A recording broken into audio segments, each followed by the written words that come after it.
Well, hello everyone, and welcome to the Four Persons. And I got a very special guest today from the other side of the pond, so to speak. Greg Nolan. Greg, how you doing today? I'm doing pretty good. I'm doing pretty good. Thank you for the invite. I'm looking forward to the conversation we'll have today. Yeah, thanks be to God. All's good. How's Yeah, yourself? I'm doing great now. You approached me on Facebook, and it Hmm. just happened to be uh, an issue that's just right up my alley, my way of thinking.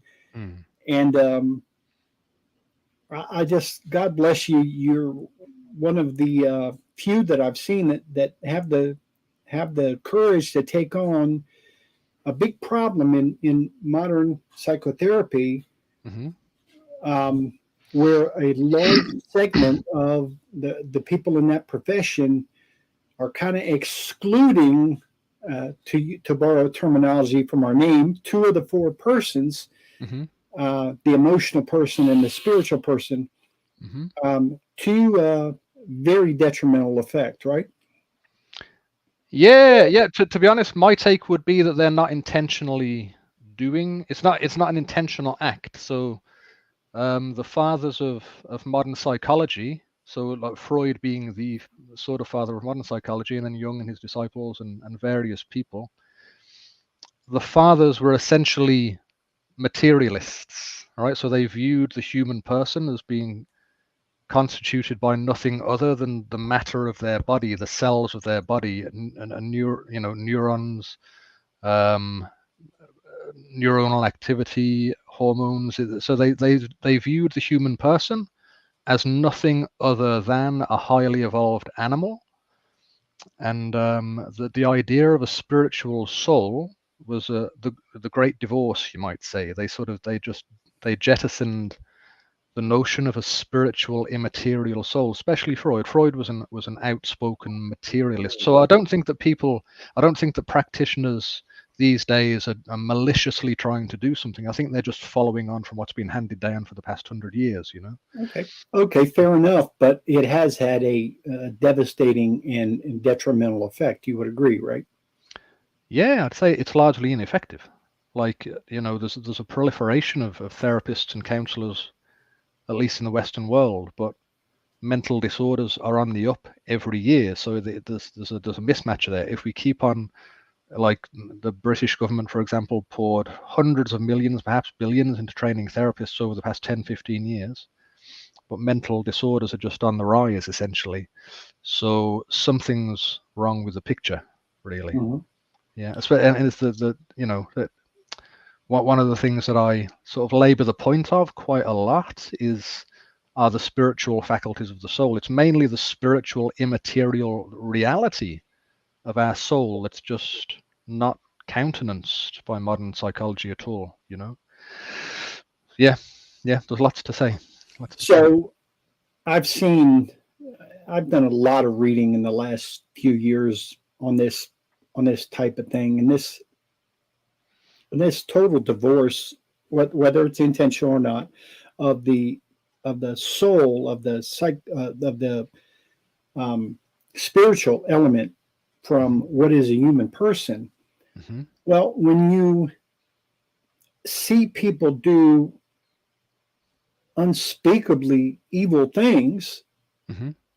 and you don't recognize the spiritual element of a person, well, then you can't really call it evil because evil really doesn't exist. So we have a tendency to almost use mental health to excuse behavior that's really, evil. Um, Hmm. Hmm. and I remember years ago, I used to have a political show, and I had a forensic psychologist on there, and we used to talk about this in the frame of the difference between a sociopath and a psychopath. Hmm. And this was a very brilliant man, and he told me there's a little bit of overlap, that the circles are not clearly drawn, Mhm. but that modern psychology, or a large segment of modern psychology, wants to put it all over to the medical, physical, mental aspect, and not even consider this other aspect. And do you think that's why we've had a rise in just these horrific crimes, like school shootings, for instance? Is just one example. Oh, it's certainly one of the core. Yeah, so it's all part of a bigger picture for me, to be honest. So we've gone in the 20th century from being, America, the UK, we were largely a religious Christian society. We've gone from being religious to being a post-religious society. Sorry, I don't know. Is this a Catholic show, or are you Yes. Catholic? It is, Yes. right? Okay. Yes. So Pope Benedict XVI, for example, said that 1968 was the last year of Christendom. Right? We've moved into a post-Christian society.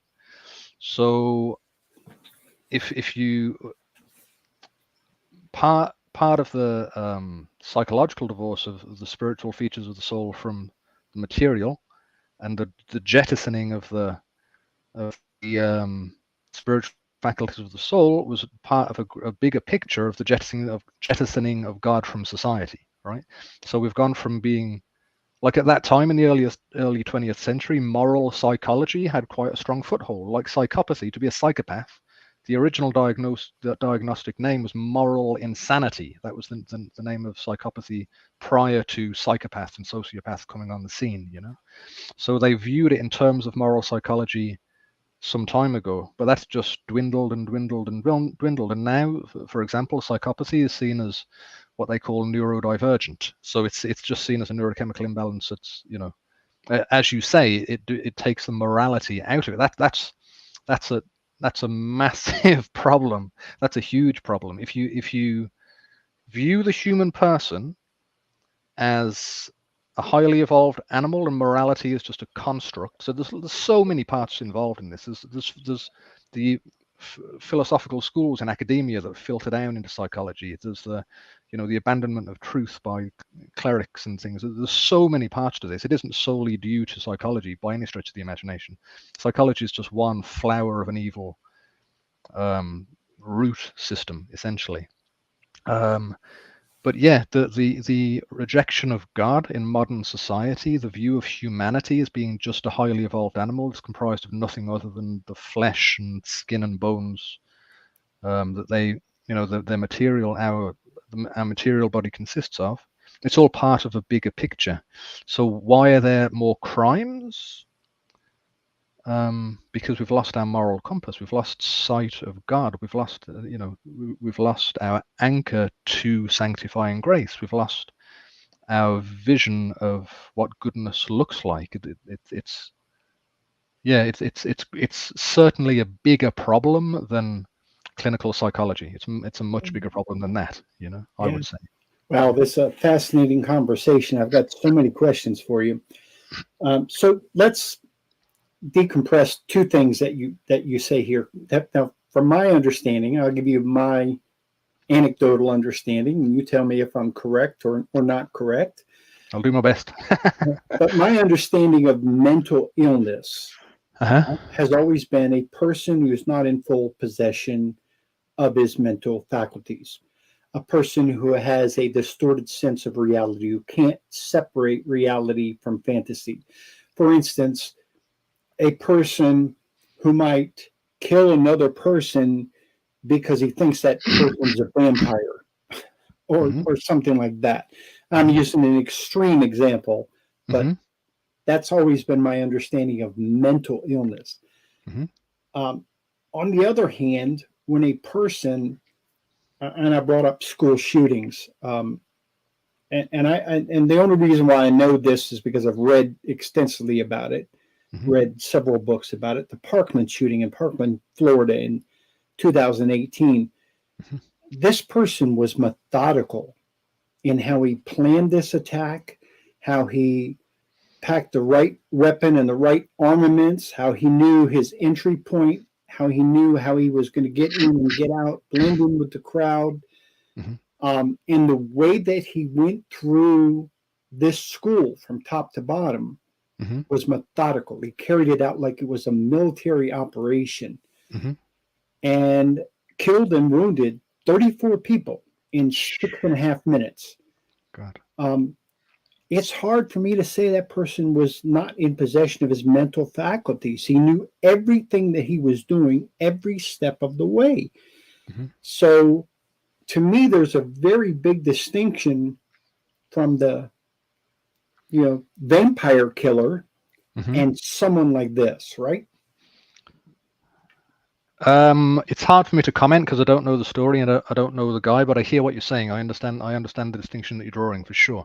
So perhaps if I back up and talk a little bit about categories of mental disorder, if that might help. I don't know. Would that be okay? Yeah.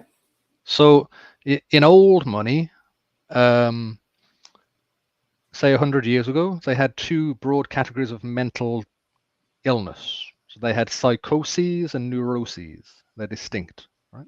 So today still you have psychotic disorders. A psychotic disorder is a perceptual disorder.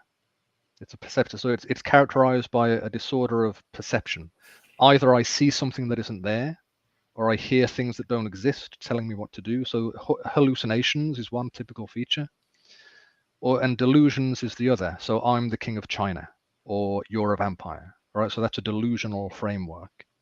So a psychotic disorder is a detachment from reality. In a Thomistic sense, you might call that a catastrophic mental illness, right? It's detached from normal perceptual processes. Okay. Neuroses or neurotic disorders are more, one way of thinking about it is they're emotional disorders. Okay, so depression, anxiety disorders, PTSD, obsessive compulsive disorder, they're emotional disorders. So it's a different category, really. And then you had the emergence of what was called borderline disorders, which have come to be known as personality disorders. Since a borderline personality disorder, for example, that the use of the term borderline was used to express that it's sort of mapped onto both an emotional disorder and a perceptual disorder.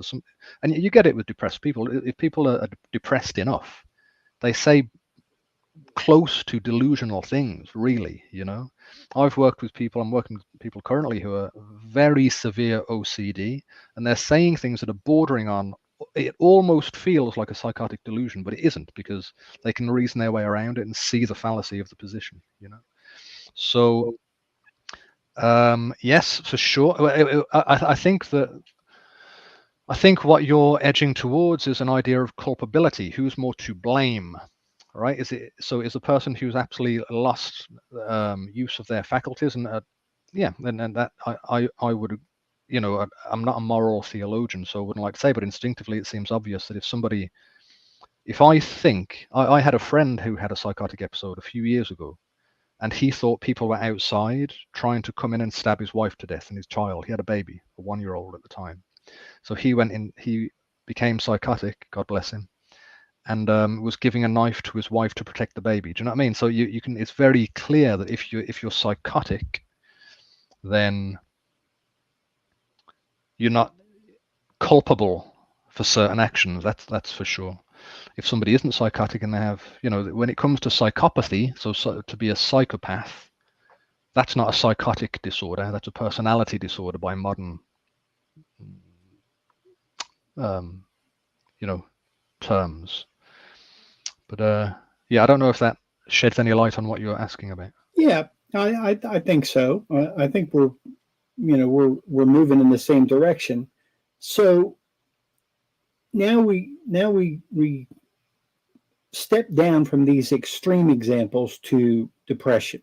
Mm-hmm. And depression is something that a lot of people deal with and go through, some constantly, some in and out of depression, in certain circumstances and situations.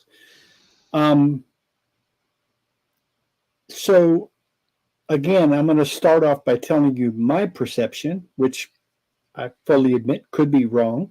Mm-hmm. Okay.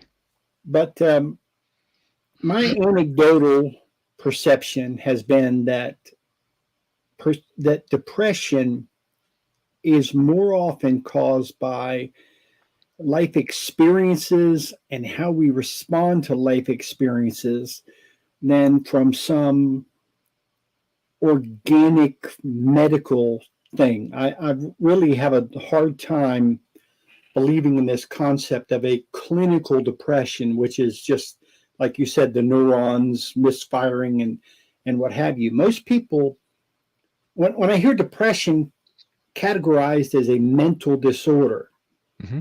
I have a big problem with that, because when I see people who are depressed because they lost a loved one, Mm-hmm. I would think to not be depressed in that situation would mean you were disordered. So most of the time that I see people, and I know a lot of people that use depression as a crutch because they don't want to try, they don't want to make an effort. So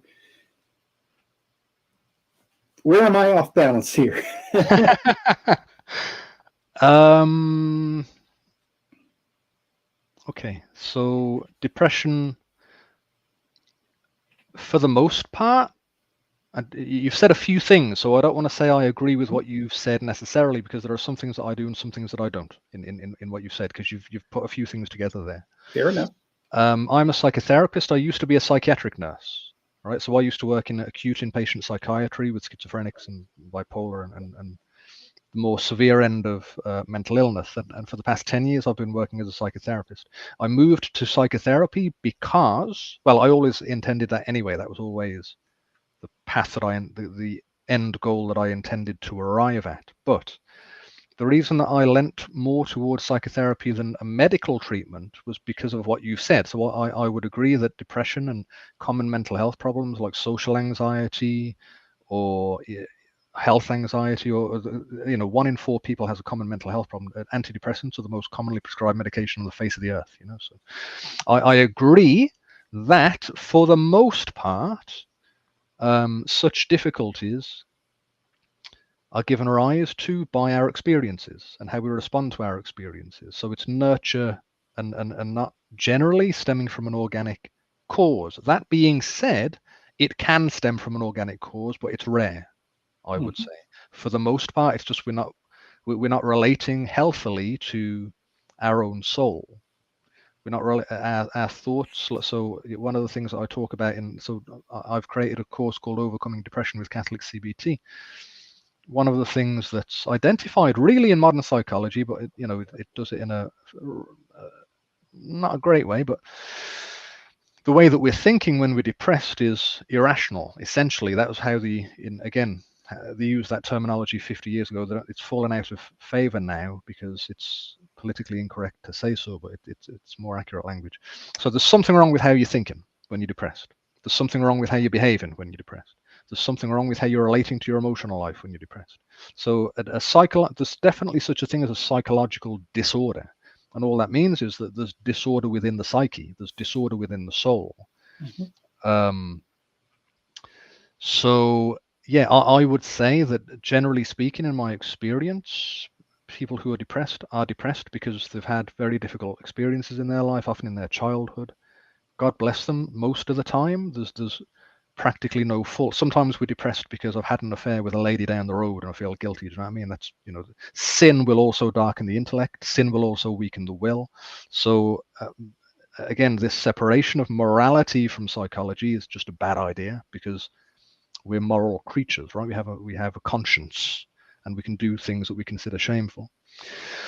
But the majority of the time when people are depressed, when I work with them, they've been through things that they haven't known how to handle. They haven't known how to process. They haven't known how to work through. They've developed maladaptive coping mechanisms thereafter, and they don't know the way out of it. They don't know how to achieve psychological order. They don't know how to achieve peace of soul.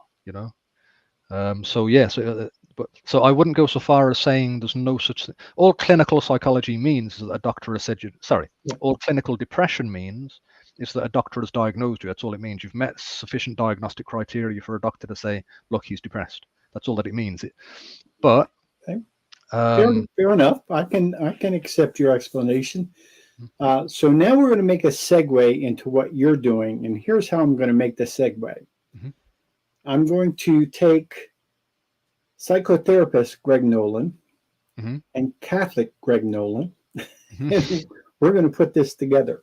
Mm-hmm. Okay, so psychotherapist Greg Nolan talked to me about depression and then explain to me how that marries up with Catholic Greg Nolan and, say, St. John of the Cross, Dark Night of the Soul.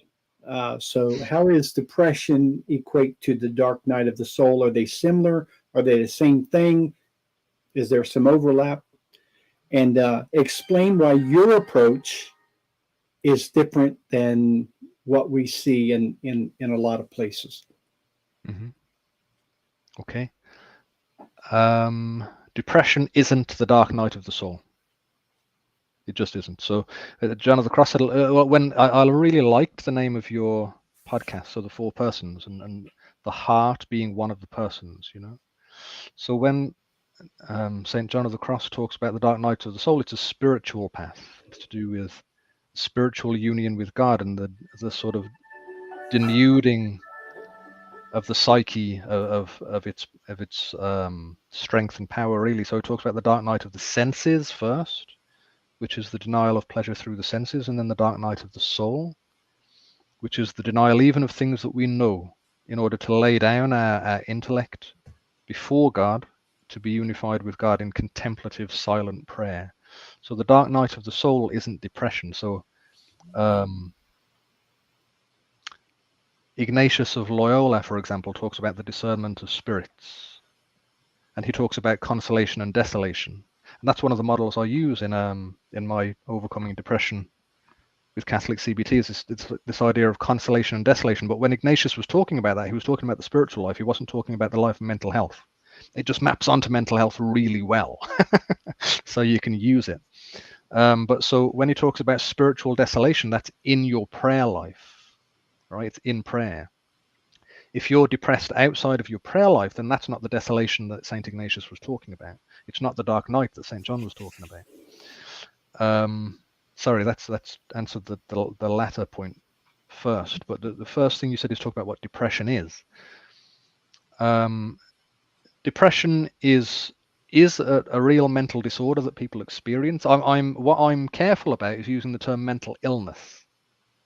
Not that I think that mental illness is necessarily technically wrong, but I think it puts the wrong idea in people's heads. Because when you say mental illness, an illness is typically thought of as something like the flu or cancer or COPD, an illness. It's something that I have that's part of my, it's a physical disorder, right? Whereas depression is a mental disorder. It's a psychological disorder. The soul is disordered, that's for sure. And it does impact the body. So when they talk about neurotransmission, for example, that's true. It's demonstrable. When people are very depressed, they're not transmitting neurotransmitters effectively. That's clear to be shown. But the reason for that, I would say, from a Thomistic perspective, is the Thomistic principle that the body conforms itself to the operations of the soul. So if I live in such a way as my intellect becomes darkened, my will becomes weakened, my passions take on too strong a life within me, to the point that I've got no motivation to do anything, no pleasure. So I'm in like a what you would call as an objectively depressed state. My body is going to start changing to conform to that pattern of behavior and experience, So there is due to the fact that we're a body-soul composite, if there's a disorder in my soul, that's going to have a negative effect in my body and how my body functions, even at the level of brain activity. It's certainly. And I had a Catholic psychotherapist explain this to me years ago, and that's where we came up with the concept of the four persons. Mm-hmm. She explained to me that the emotional is going to affect the mental, is going to affect the physical, is going to affect the spiritual. They spill over onto each other. Yeah. And then, of course, I read it in Mark chapter 12, verse 30, that you shall love the Lord your God with your whole heart, your whole mind, your whole soul, Mm-hmm. and your whole strength. Mm-hmm. So that's kind of where we came up with this. So how does your approach deal with what we typically find in terms of addressing the whole individual? Mm-hmm. The first difference is in the starting point, right? So the first difference is in the view of what the human person is, and you've rightly shone a light on the elements of the human person. So body and mind are distinct categories, right? So intellect, our capacity for reason, and our free will, the certain faculties of our soul, intellect and free will, that are immaterial. They're immaterial. My ability to think is distinct from brain activity. It's distinct. So I've got to be careful with how I approach this. The process of thinking is a spiritual activity. The process of willing and choosing is a spiritual activity. That being said, because we're a body-soul composite, all of the knowledge that I have comes through my senses. This is the Aristotelian position that Thomas Aquinas took up later, right? So this is realism. All knowledge that I have comes through my senses. I have sense impression, and I have an imagination, which is, again, that belongs to my body. The imaginative faculty is part of the body. My emotions are part of my body. My intellect and will are not part of my body. They're part of my spiritual soul. But because we have a spiritual soul and we're a body-soul composite, when I think, my brain is engaged, right? You can't separate one from the other in this life. They will be separated at the point of death. Your body will die and your spiritual soul will go on, right? So when we stand before our blessed Lord after death, it's going to be your spiritual soul standing before our blessed Lord, not your body. Your body will be rotting in the ground until the final resurrection. So the starting point of the difference between Catholic CBT and any other secular form of psychotherapy is the understanding of the different faculties of the soul. And that goes on to affect how we think about ourselves, also how these faculties should relate to one another, what should be at the top, what shouldn't be at the top, So the spiritual faculties of your soul are the higher order power. My intellect and will are a spiritual power. My intellect and will is in common with the angels. The angels are pure intellect, pure will. They have no body. They have no passions. They have no imagination. They have divinely infused knowledge. Human beings are a composite of intellect and will, which is spiritual, but body as well. So we're a composite. We're one thing, but we bear a quality in common with the angels. We bear a quality in common analogically with God, right? When it says we're made in the image and likeness of God, the church teaches that's principally in the soul, And that's because we can think and reason. Our blessed Lord is called the divine Logos. Logos is reason, right? Logos is.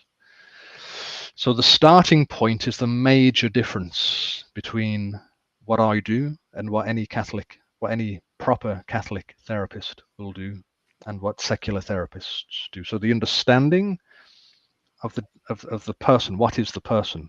What constitutes the powers of the psyche? What constitutes the powers of the soul? And it's really clearly stated in the writings of Thomas Aquinas. It's wonderful.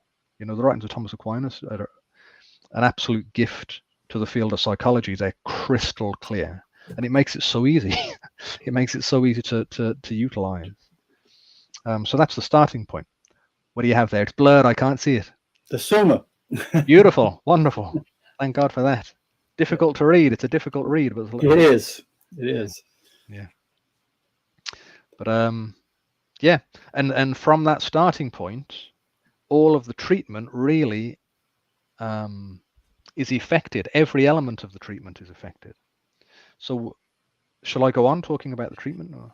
Yeah. So let's start there. So I'm patient X, mm-hmm. and I come into you and say, hey, doctor, I've really been struggling with depression, really have a difficult time in my life. Where would you start? Okay. Okay. So I'd start with the general process of assessment. So how long has this been happening? When did it start? Can you remember a start to it? Sometimes people say, well, I've been depressed all my life, So my mind goes to formative years. So what? Tell me about your early years. Tell me about what you went through. Tell me about what you've experienced. It's really inquisitive. So in early days therapy, I'm doing a lot of listening. I'm asking questions to map out this person's experience, to map out. You really want to identify what's the genesis of this difficulty. So there's a distinction between a reactive difficulty. You mentioned earlier, somebody dies and they go into a grieving process and then they become depressed thereafter. So grief is different to depression, right? So that's got a clear starting point. Somebody died. I wasn't depressed before that. Some people, so we can look at, well, how have you managed since then? What have you been thinking? What have you been doing? How have you related to yourself? How have you related to other people? So you're looking at the person's life in its fullness as best you can.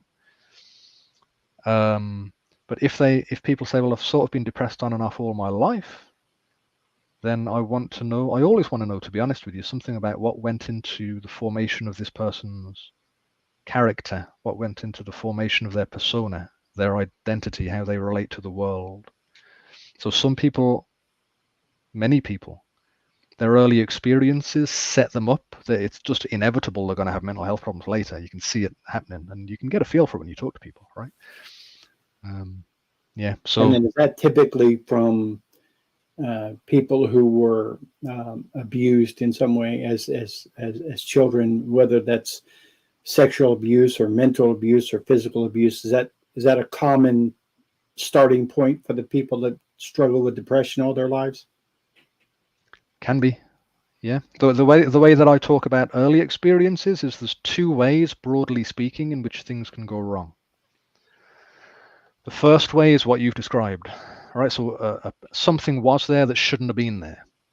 The language that I use for that is a present evil. There's a present evil in the life of the child, and that's sadly all too common. The other thing is something wasn't there that should have been there. The absence of love, the absence of affirmation, the absence of kindness, the absence of play. So, for example, if when you're born, your mother is catatonically depressed, so she's in bed for 2 years, or she's got a severe mental illness, there's no abuse, but you're not getting what you need. You're not getting love, affirmation, play, tactile, being held, So there's either a present evil or an absent good. They're the two ways in which things can go wrong, broadly speaking. In terms of a present evil, yeah, abuse in its various forms, addiction, if they're raised in an addicted household, just the viewing of violence, sometimes it's vicarious. Poor children, they're raised in just very hostile environments. But broadly speaking, the way that I talk about it is there's a present evil or an absent good. If those things, they tend to present differently as people grow up, actually. So a present evil presents differently to an absent good. You see different things in the outcome of those two types. But yeah, abuse is very common. I've worked with childhood sexual abuse more times than I care to think about. So you talk about a present evil or an absent good. Mm-hmm. What about, is there any difference in the case of someone who has been traumatized by something that was neither, an accident that, devastated the family, killed family members, or something that was external, that was no one in their family or in their surroundings, trauma of some sort? Is there a difference in the way that those people deal with that than the person that was in the presence of that active evil or that deprivation of good? Okay. Yeah, so in those cases, so for example, if you're in a house fire because of an electrical fault, that's still, I'd still call that a present evil. And so there's a distinction, for example, between a moral evil and a material evil. I see. Right. So a moral evil is somebody did an evil thing. Material evil is just something I suffered. A broken arm is a material evil, right? I got you. So it's still a suffering. A road traffic accident, like road traffic accident, very commonly leads to post-traumatic stress disorder. It's often nobody's fault, right? But there's this instantaneous thought, I'm going to die, and that's traumatizing. It's too much to process, so they go into shock and PTSD thereafter. So yeah, it's more fear-based then. When it rests upon a moral evil, so abuse, it's much trickier, and that generally again, I'm thinking out loud as I'm talking here. To be honest, I'm reflecting on my experience, but there's a difference between a fear-based difficulty, such as a road traffic accident, PTSD, or I don't know. I saw my wife fall through the top of a greenhouse, and it scared me half to death. That's fear-based. When you have abuse, rape, sexual violence, it's more shame-based. It's fear and shame-based, so it really complicates the picture. That's what some writers would call interpersonal trauma, right? And that's much more difficult. Like in fear-based trauma is relatively simple to treat. Shame-based trauma is much more complicated to treat. But that would be one distinction that I would draw, but there are many. Okay. So let's draw from just the one example that the person experienced a long chain of what you describe as moral evil for a long duration of time in their childhood. Where would you start in terms of your treatment? For chronic childhood abuse? Yes. Oh man, where would you start? You'd start with assessment again. You'd want to. There's lots in it. There's too much to say, to be honest, for this in this time. But some elements. So you need to build a relationship firstly, right? So you're talking about interpersonal abuse. You're talking about interpersonal trauma, essentially. There's a book that's very well worth reading called The Body Keeps the Score, about interpersonal trauma and sexual abuse. Have you heard of that? No. Who is that by? And we'll make sure we put it in the show notes. I'd have to look it up. It's right. Van der Kerk or something. It's a Dutch guy, works in America now. It's sort of it's considered in most modern psychological circles as sort of the authority on that kind of trauma, really.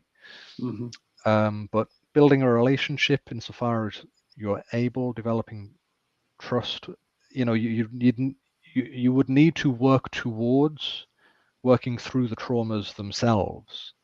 If it's chronic, multiple incidents of trauma over many years, again, it varies person to person.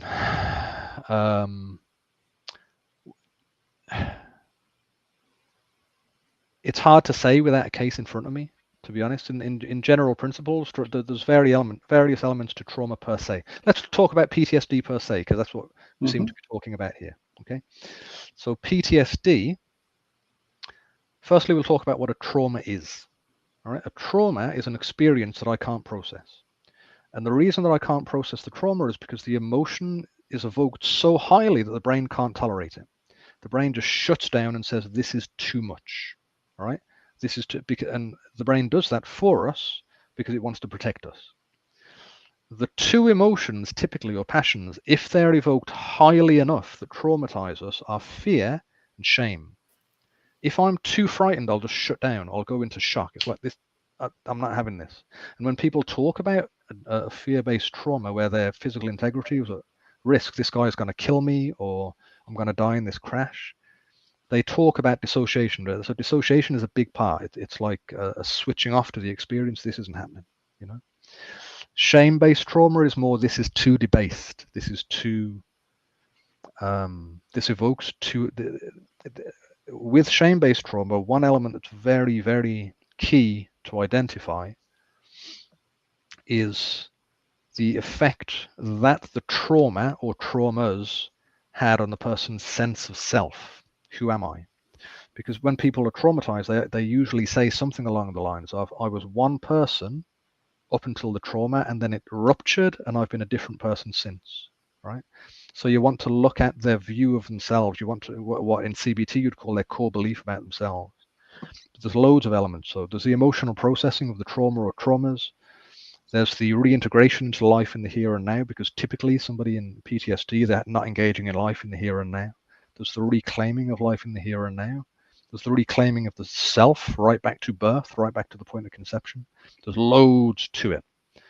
Where do you start? You start with an assessment. You start with what happened. How did you respond to it? Like you would with anything, really. Mm-hmm. Yeah. Yeah, because to be perfectly honest, a lot of this is hitting home. A lot of this is experience with my own family, and I've talked to other counselors who've kind of touched upon some of the same themes that you've talked about. For instance, borderline personality disorder, and that's a result of this overload that you describe, right? Where the mind just can't process or take anymore, and then the person starts to disassociate, and it's almost like they become. It's almost like the borderline is like borderline multiple personality disorder. Is that? I mean, it can be really, really destructive to people who experience these kind of things, right? Yeah, early life trauma for sure. Personality disorders are all thought of as being born of early life experiences. So it's a maladaptive way of relating to oneself and the world around us, born of early life. Generally, you see a lot of trauma with borderline personality disorder. But then you've touched upon dissociative identity and things. So dissociation isn't necessarily. It's very rarely dissociative identity, right? But so dissociation is a response to acute anxiety. There's too much fear, right? People dissociate all the time, really, and there's particular physical reasons for that. It's to do with what happens in the body when you're frightened, essentially. But yeah. There's lots. Now I'm going to throw a real sticky one at you. A real sticky one at you, because this one's been thrown at me, and I think this is at the core of what we're talking about here. And this is a really sticky dilemma. It's been, again, my anecdotal experience, and you can correct me if my experience is wrong, but a lot of people in these types of situations who were once people of faith, perhaps people of great faith, lose their faith, turn away from their faith. Okay. And it's because of two great difficulties. And I'll give you both of them. And the first is, where was God in the middle of all this? Why didn't he protect me? Yeah. And the second is, I have to forgive. And I don't want to forgive the people who did this to me, and the people who supported it, and the people who looked the other way, and the people who didn't stop it. Those are two sticky problems, wouldn't you admit? Yeah. And that's the spiritual divorce from God is one of the greatest tragedies in human experience. So one of the things that I do, that I work part of, is post-abortion work, post-abortion trauma, post-abortion depression, post-abortion syndrome. One of the features of post-abortion syndrome is spiritual divorce from God. I've got no time. I can't contact. I can't go there, which is tragic. The only, in a nutshell, the solution to the problem is reconnecting with God, right? It's moving back toward God. But you said forgiveness. Forgiveness is A hurdle. It's a hurdle. It's a hurdle. There's ways of approaching it, that's for sure. What was the first one? Sorry, I missed the first one. Oh, where was God? Where was God? Where was God in the middle of all this? Yeah. God was right there on the cross, experiencing exactly what you experienced. God is with me more than ever. This is, it's that would be my instinctive response to the question, where was God? God is in all. God has borne all of my suffering. The teaching of the church is that in our Lord's passion and death, he bore the spiritual wounds of the entirety of humanity. Our blessed Lord bore every rape, every mutilation, every incestuous act, everything in his flesh. Where was he? He was right there. To me, that would be. I know that it's saying it very quickly and it might seem a bit dismissive, but we're not talking clinically here. This isn't necessarily how I'd say it clinically, but this is the reality. This is our faith. Forgiveness. Somebody asked me about that yesterday. Forgiveness is hard. It's really hard. How do I forgive? The stages to that, it's misunderstood largely. Thomas Aquinas said a thing that, to me, when I heard it, it really rocked me. It was like, man, that's so important, and it has proven to be so. So there's a phrase of Thomas Aquinas. He says, "Justice without mercy is cruelty. Justice without mercy is cruelty, but mercy without justice is disintegration," which is very interesting. So justice without mercy is the man stole the apple, chop his hands off, right? That's the punishment for the crime, right? I don't care about mitigating factors. It doesn't matter. Mercy without justice is looking at the mitigating factors without actually judging the bloody evil of the thing that was done. So a lot of people feel that they're supposed to forgive, and what they interpret that as is, I shouldn't feel angry or something. I shouldn't hate the person. They're circumventing the psychological response. They're thinking that forgiveness means betraying my integrity and not feeling hate or anger. You can only forgive if you acknowledge the wound, right? If you bear the wound. Part of the wound is I effing hate this person. That's part of the wound, right? You can't forgive until you acknowledge the full reality of yourself and the woundedness. So in my experience, when people struggle to forgive, and I don't know, I don't want to step on anyone's toes or anything. I don't know if this is touching personal things for you too much, and so I'm just again airing my thoughts. But one problem can be that people aren't giving themselves permission to feel the fullness of their passionate life. I hate, I'm enraged. They're not allowing themselves to be, and they think that to forgive means to not, and that's a proper instinct, right? They shouldn't jettison themselves. They should fully experience themselves and do honor to themselves and their woundedness and what happened. And that is step one in forgiveness, I would say. But you're right, it's tricky. It's a tricky dilemma.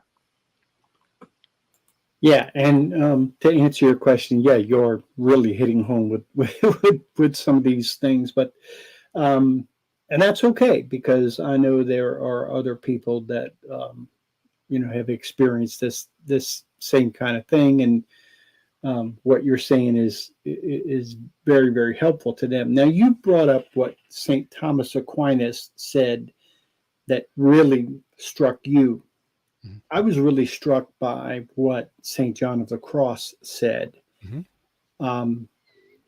enumerating what you're talking about, where Jesus was right there in the midst of our suffering. And I remember when I was younger, reading the scriptures and reading about when Jesus cried out from the cross, my God, why have you forsaken me?" And I remember struggling with that. Wait a minute. Jesus is God, so how could God cry out to God that he's forsaken by God? I really struggled with that. And the way that St. John of the Cross describes it is that in some intimate way that we can't really understand, Jesus fully immersed himself into his humanity at that point in order to totally identify with the suffering, the unique suffering of feeling like God has abandoned you, in order to make that deep suffering holy and salvific, so that at the moment when you feel like God has abandoned you is actually the moment when he's closest to you. And I read that, it was like, boom. Yeah, that's where he was. Praise be to God. Yeah, absolutely. But again, going back to what you said, it's hard to say that to a traumatized person. They don't want to hear it. So it depends where they're at. Yeah, but you're right. Yeah, that's what I'm trying to understand is, and I need, we can't go into specifics on specific cases, but just in general terms, how does the process look that gets you from point A to that point? How do you work towards that? It depends where the person is. It depends who they are. And so I now at this point in my career am moving. My attempt, right? What I hope to do is to practice as a Catholic psychotherapist. I've worked for 20 years in the National Health Service, right? So socialized healthcare. So I can't even mention God, right? I haven't been able to. I left the NHS about 2 years ago now, so I'm working privately now. But how do you do it? It depends where the person's coming from. Like in for example, the post-abortion work that I do, some of the people have a real living faith. They have a real living faith, so that kind of idea just isn't jarring to them at all. Some people, when they've been traumatized and you say God is with you, they're internally saying that they hate you for saying it. They hate. There's like a visceral felt. They're like, get away from me, you know. I don't want to hear that. So it depends where the person's at. So it's certainly not one size fits all. But in terms of mental health, right? In terms of being psychologically ordered, we were made for God. My soul is made for God. All of my experience, everything in my experience should be experienced what Aquinas calls sub ratione Dei, under the aspect of God. Everything is under the aspect of God. My view of me is under the aspect of God. Well, God made me. My view of the world, God made the world. My view of evil is an offense to the extrinsic glory of God. You know. So when I'm working with religious people, part of what you do in therapy is to enlighten the intellect, right? It's just to state the truth, to bring people back to the truth. If I'm not bringing people to the truth, I'm not helping them. Now, you're right that it depends on the person that I'm working with. Some people I only by example, right? Some people. So I was on a podcast a few weeks ago, and a guy said, "Well, how do you convey to somebody that they have worth?" And I gave a fairly technical answer, and I thought afterwards, what I should have said really is you exemplify it to them. So in the relationship, you have worth for me, right? So you give an example of love, you know, and that's all some people can take, but that's very healing for people, that's for sure. And if they can see that, and if they're open to the truth, which is that I'm a creature of God, which is that God is Father, Son, and Holy Spirit. The Son became man, died for our sins, bore my wounds, bore our stripes, bore everything that I've experienced. One thing that people say when they've been traumatized is Christ didn't experience what I experienced. He was never raped. He was never, molested, mutilated. Well, he was mutilated. But he bore the spiritual suffering of everything.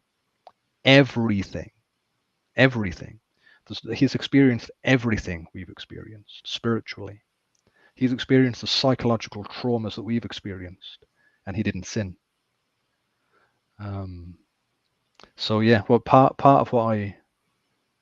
of true psychotherapy, so healing of the soul, is bringing people to God. It has to be, otherwise it isn't actually healing the soul. It's a fake plastic version of psychotherapy. It's not genuinely fully human. Mm-hmm. You know? To use an analogy, it's like you have a fractured leg, and the doctor just prescribes you enough morphine so you can't feel the pain without healing the fractured leg.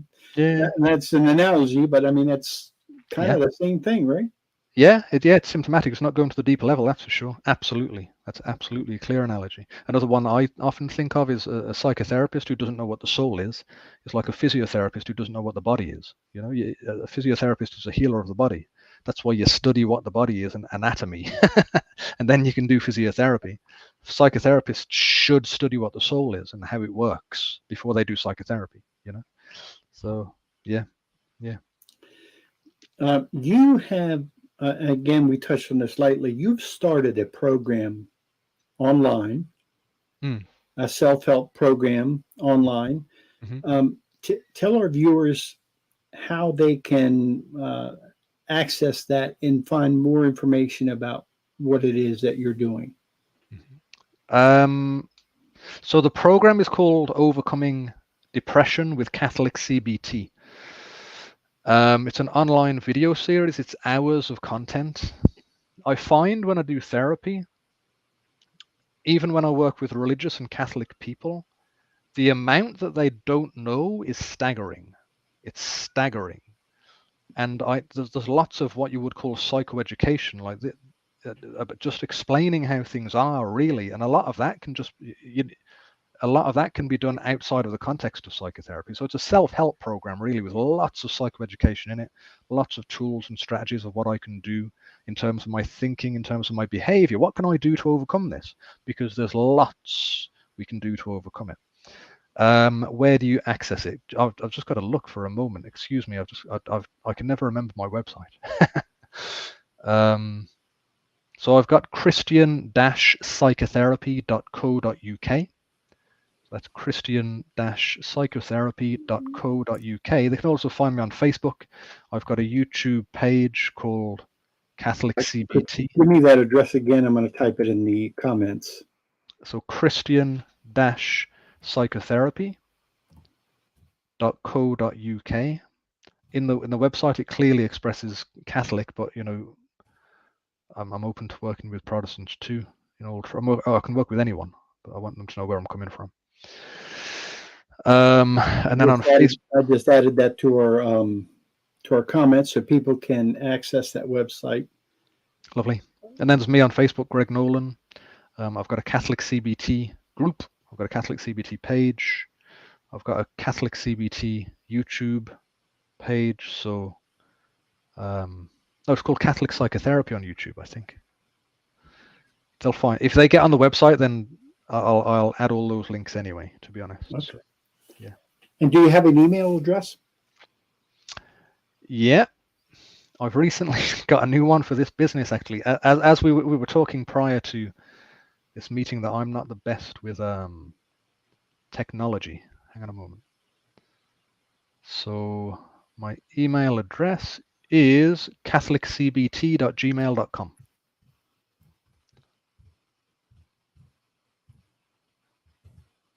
Sorry, catholiccbt@gmail.com. Is that what I said? Yep. Yeah. catholiccbt@gmail.com. Yeah. And we have also put that in the comments so people can reach out to Dr. Greg. Thank you. This I'm not a doctor, by the way. People call you're me not. I'm not a doctor, no. Okay. Yeah. I stand corrected. You should No be. problem, yeah. Yeah, I get that. This has been a fascinating conversation, and I hope we can bring you on again. I really, really enjoyed this, and Thank you. this is right up our alley, and we will definitely be in touch with you and follow up and spread the word on what you're doing. I think you're doing God's work here. Please God. Please God. Yeah, it's been a thorough pleasure. Thank you for having me on. I've really enjoyed it. Thanks for your time. All right. God bless you and have a wonderful day. You too. God bless. Bye-bye.